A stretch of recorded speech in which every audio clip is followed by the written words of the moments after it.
Turn it off, Shan, please.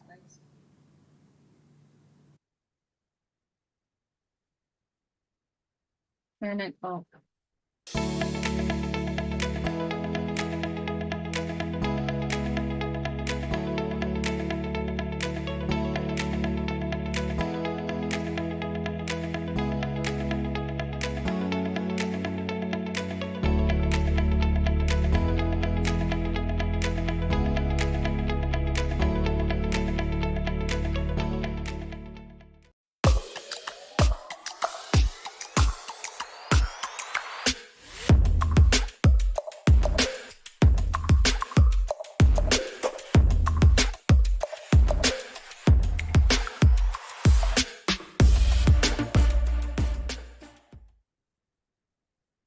Good afternoon. Hello, everyone.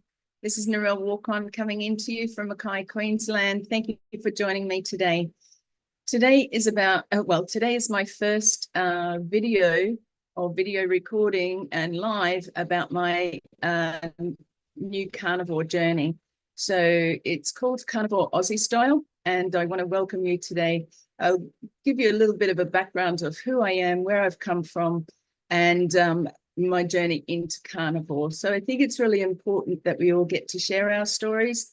There are so many different carnivore groups or videos out there, but it can get quite confusing. So again, I'm Narelle Walk-On. I'm coming to you from Mackay, Queensland. So thank you for joining me today.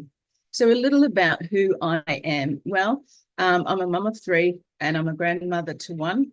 And I love my children dearly. I was raised in quite a poor family, dairy farming family. My mum and dad are both passed now, and also my eldest brother, and which leaves 6 girls. So I have 5 sisters.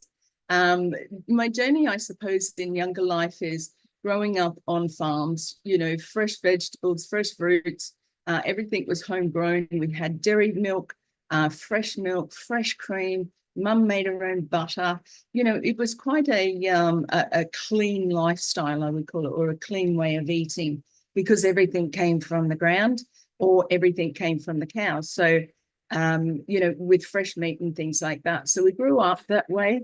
However, I suppose as you get into later life, you change, excuse me, you change, your choices become different depending on your life and your situation and things that you're in. So mum and dad really didn't have an understanding, I suppose, about what you should and shouldn't eat. And many of us didn't. As we go into life, we look at maybe what doctors have said, maybe the food pyramid, you know, looking at all of those stuff and trusting that these are the best for us at this time. That's my son, Shannon. So these are the best for us at the time. But as you get older and you grow and you bring your children up, and like my kids love veggies and things like that, don't get me wrong. And obviously, you know, the freshest is obviously the best, but things have changed over the years. And, you know, we don't have that availability of the nutrition within those food groups anymore. Even if you buy organic, you can be guaranteed that it's absolutely not 100% guaranteed, even though they tell you that. Anyway, I'm not going to get into that. I want to share my story with you. So back in 2004, I was actually diagnosed with, like, I'd had a few things over the years, mainly women's problems and things like that. I was born with only half a uterus, and you know, you've got to sort of try and understand, I suppose, why that happened. Told at the age of 21 that I was, my chances of ever having children were 5% because of the way that things were inside. I then went on to have 3 children, very premature because I was only born with half a uterus. So there are circumstances around that you can perhaps look back on, how my mum's nutrition or how her body was coping with me as a uterus, sorry, not a uterus, as a fetus, and what things didn't develop correctly. Again, I'm not a doctor. I'm not into all, you know, explaining all of this from that medical side of things, but I know my body very well. So in 2014, after quite a complex type of life, you know, I was diagnosed with type 2 diabetes. Now, this was something I suppose that because of stresses that I'd been through in my life, you know, things changed. I'd been through sexual, physical, and mental abuse. I'm a published author now, and I will bring that up shortly. But in 2004, being diagnosed with type 2 diabetes, it sort of gave me a little bit of a shock. Yeah, it's okay. I got to eat a little bit different. And I was fine for a few years, just looking after it with diet and exercise. In 2005, I got a job in the mines, driving the big yellow dump trucks. In 2007, I had a really bad accident in the dump truck, in the coal mines, and the excavator bucket was dropped down onto the headboard for my truck. It took me into chronic pain for 7 years, and I have suffered a lot of pain in my life, but, you know, that's sort of hard when you're a mum or a single mum, because what happens is you're rendered useless to an extent. So you're not able to do the things that you normally were used to doing. And that can cause also an anxiety and depression associated with the way that you're feeling. You can't do the things that you used to do. You suffer too much pain. You can't even cuddle your children and things like that. So that went on for 7 years. I eventually found some part-time work, and I went into a full-time job when it was offered to me in 2014. And in 2015, I woke one morning and I didn't know at the time, but I was actually having a heart attack. So I was rushed in via ambulance, having my heart attack. I was living in Brisbane at the time, and I was there for a week. They did an angiogram and found that I had 100% blockage in 2 of my main arteries and 50% in the third one. So a week after that date, which was the 2nd of July, I had the heart attack in 2015. On the 9th of July, which I've just celebrated my 9th year heartversary, which was very exciting. And I do have videos over on my other channel for that.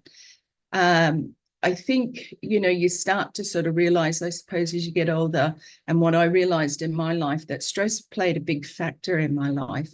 It wasn't just what I was eating, but stress was certainly something that I needed to look at and address in my life. So I had open heart surgery. I had a triple bypass that went very well. The pain afterwards was excruciating, and it took me a long time to actually recover from the open heart surgery, because I also got frozen shoulder after about 3 or 4 months after the frozen shoulder came in, and I still have that today with just a less ability to be able to move my right arm. The pain has subsided substantially, but in those times I certainly just wanted to go home to the Lord, because pain is so debilitating and it can cause many things in your life. So that's a little bit about me. And I want to sort of introduce you to my journey into carnivore. Now, over the years, yes, I've been sort of looking at things and trying to, you know, establish something, I suppose, that worked for me. You know, you try diets over the years. Gosh, I remember the diets I tried, you know, right back.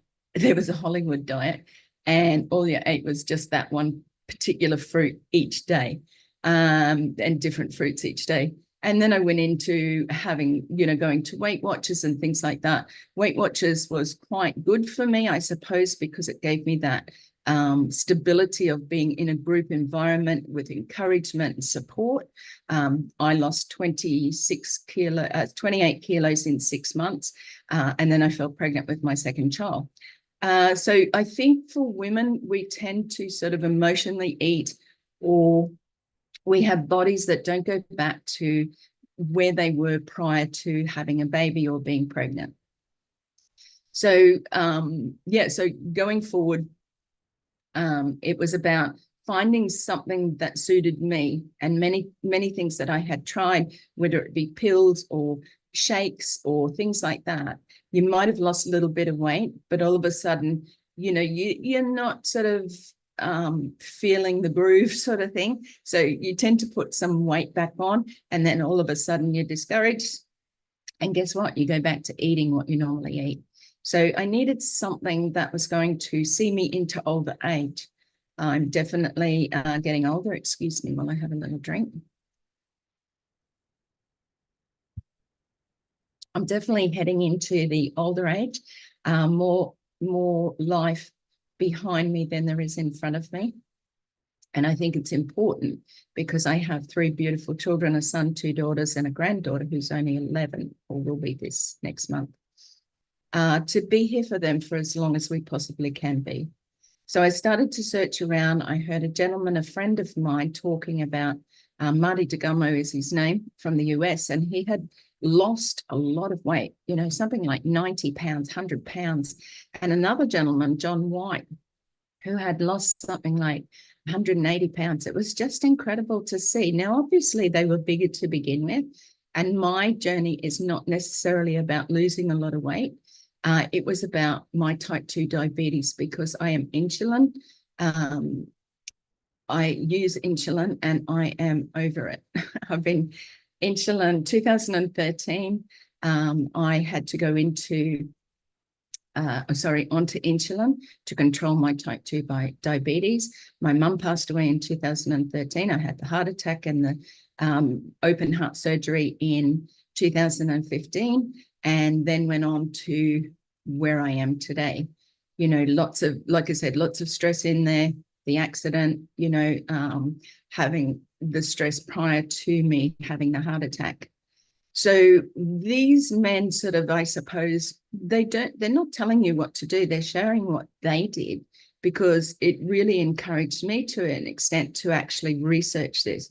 What was this carnivore way of eating, lifestyle? You know, what was this all about? Could I do it? You know, so I started to watch a few videos, Dr. Chaffee, there's a couple of others as well, Dr. Berry, about, because these are doctors, so they're speaking about carnivore. It's not just any old person coming out and saying you got to do this and you got to do that.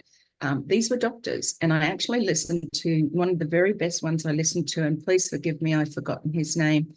He was actually a heart thoracic surgeon, and it was important to me because I wanted to make sure that this way of eating was going to be okay for my heart, having had open heart surgery. So I looked into it, and you know what? I decided one day, you know what? That's it. I've had enough with everything else.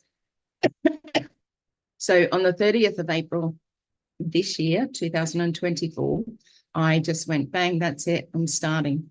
Now, probably not the best way to do it, but with me, I'm either in or I'm not in. So I started. I panicked, I suppose, in a little sense, because all of a sudden it was, what can I eat? What do I eat? What have I got in the fridge? What do I do? You know, so it sort of, the first 2 weeks was a little bit of a roller coaster ride, you know, because you're used to different flavors in your food. You're used to having, you know, veggies at night. You're used to doing this thing. Excuse me, sorry. So what happened within that 2-week period? Well, let me tell you that in the first few days, my insulin, I had to actually decrease. Now, I was what they call a very well-controlled diabetic. So I was taking 1,000 milligrams of like metformin, but it was a mix. It's called Genumet, I think, something like that. And also I was taking 11 units of my insulin, which again is a slow release homolog insulin. So I was taking 11 units in the morning. I was taking 21 units at night. And like I said, it was what they called a controlled diabetic. And this was fine by me. However, like I said, when you're on insulin, it tends to control your life a little bit. So if you're going somewhere, if you're going away, you've got to make sure that your insulin is cold or kept, you know, cool, so that when traveling and stuff like that, it was always something that we had to think about without just jumping in the car. So it's okay if you just stay home, you're a homebody, and that's fine. But, you know, the things is, if you want to travel, if you want to go places, it's very controlling of your life. I'm not quite as bad as dialysis, because I know dialysis, which is not something I'm on, but I know a few people that have been on it or are on it, and that changes their lifestyle completely. So obviously I started, I went out to the shops, I bought some bacon, some eggs. I already was a user of butter because I'm a dairy farmer's daughter. So it was whole milk and butter and cream and things like that. So after a while, I started to get into a little bit of a pattern as to what I could eat. And I started to, I suppose, enjoy the process. So I had seen some results. My insulin was starting to come down. I controlled that. I was starting to not have to take all these tablets. And that was in the first like 3, 4, 5 days. It was incredible. It was like, what the heck? I'm just eating meat and butter and bacon and eggs. And look, you will find out that there's different things on carnivore. People will say yes to something, no to something, whatever. You find your lane. And I've been like that in my whole life. You find your lane and you stick to what suits you best. But your best research can be about what does that actually mean? What does carnivore lifestyle, way of eating look like? And then you take it from there and you stay with what suits you. There's no good, being judgmental, or there are some, carnivore warriors out there, I suppose you call them, that are very strict, and that's okay because that's their lane. But don't judge another person for, giving this a go, having the courage to be able to change things in their life. So I'm just looking at my things. So I am now today 108 days in. I have so much more energy. Oh my gosh, like those little naps that you needed in the afternoon. Don't need those anymore. I stay up late hours. I do some work for, doing internet and do little videos of my own and things like that. I'm down 6.3 kilos. Now that might seem a little bit because so many people lose a lot, and you'll find a lot of Americans use the pounds, so they might have lost 20 pounds or things like that. But here in Australia, we use kilograms, and I've lost 6.3 kilos in that 108 days. Now, I plateaued. I lost fairly quickly because I believe that, water retention is something that we all carry, and particularly as women. But I can tell you, even though I've never been a person to hop on the scales and weigh myself every day, I can feel it in my clothes. I can feel my belly has gone down. I've lost, you can just feel the inches have gone. I've certainly lost some in my face. And, like I said, I didn't do this to lose weight. I'm quite happy with the weight that I am, but I'm certainly doing it for health reasons.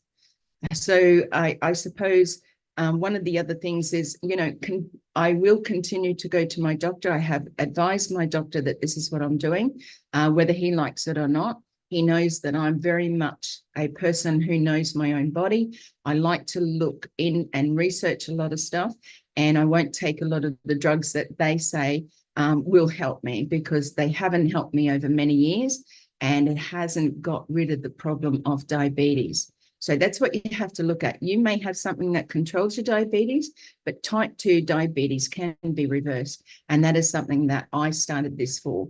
So I'm sharing that today. Like I said, I'm 108 days in. I absolutely love what I'm eating. It's so easy to cook at evenings. I'm only on 1 meal a day at the moment. And when you start researching, you might read that as OMAD, which is 1 meal a day, or WOE, which is way of eating. I think it's important, like I said, for you to do your own research. Today is about my journey. I'm starting this. I will be doing more videos along the way as my journey continues on this way of eating. So my Facebook channel, if you want to pop over and like it, you don't have to do anything there. If you'd like to interact and put up some information, absolutely, please. I'd be absolutely honored for you to join me over there. So that's Carnivore Aussie Style, AUSSIE style. So Carnivore Aussie Style is my Facebook page.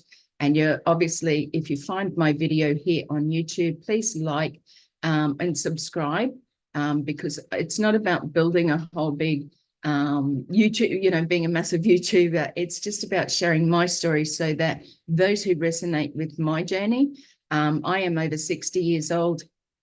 I want people to be able to come that maybe are that mature, gone through a little bit in life. Women in particular, one of the things that I found was women eat emotionally. We eat because we're happy. We eat because we're sad. We eat because somebody else is happy. We eat because we're frustrated, we're angry, we're stressed. There's all of these things in life that bring in, and I do believe fully, because I've experienced myself over the years, that stress is a big factor in many of these problems in our lives, particularly to do with health. So I think that it is important for you to do your own research, reach out if you want to, have a chat to me about other parts of my journey, because there are things that I have noticed within, like I said, from a female point of view, that are changing for me. Anyone who's going through change of life, I've already been there, done that, and I wish I knew about Carnivore back then, because so many people are getting amazing results from different things. Like I said, I'm not a doctor. I'm not here to change your mind about anything. I'm sharing my story, and the stories, I suppose, eventually I will be interviewing others as well, both here in Australia, maybe New Zealand, and overseas. I want to bring you the best information that I can according to my feelings, my experience here. So yes, have a look around, think about it. Thank you for joining me today. Now, I said earlier that I would bring in about my book. So I am a published author. Yes, I have lived through sexual, physical, and mental abuse. I came through that. I triumphed over it. It took a long time. But I wrote my story because I have a very big story. It's called Blonde Roots, and it is my autobiography about going through that. I'm very raw and real. It's not just all sadness. It's about coming through and going through the emotions. And again, if there's anybody out there who resonates with that, you can pop over to narellewalkon.com and you can order my book both through a real one here in Australia, or if you want it overseas, we have to work out the postage, but you can also buy it on Kindle. So I think it's about $4.99. So have a look at that if you're interested in, your past and where you've come from. And again, please reach out if you want to have a chat anytime, just to, just to know that you're not alone. I think that's really important, is not knowing or knowing that you're not the only one. So if we don't get out there and share our stories, then how do we know? How do we know what another person has been through? How do we know that we're not alone? So too many people are living in fear these days, and I certainly come from a place of love. And I think that the more we come from a place of love and push that fear out, and support each other and be kind and caring, and love on one another, it certainly will change our world. So we are the ones who make those choices, and it starts with us. So thank you for joining me today. I really, really appreciate,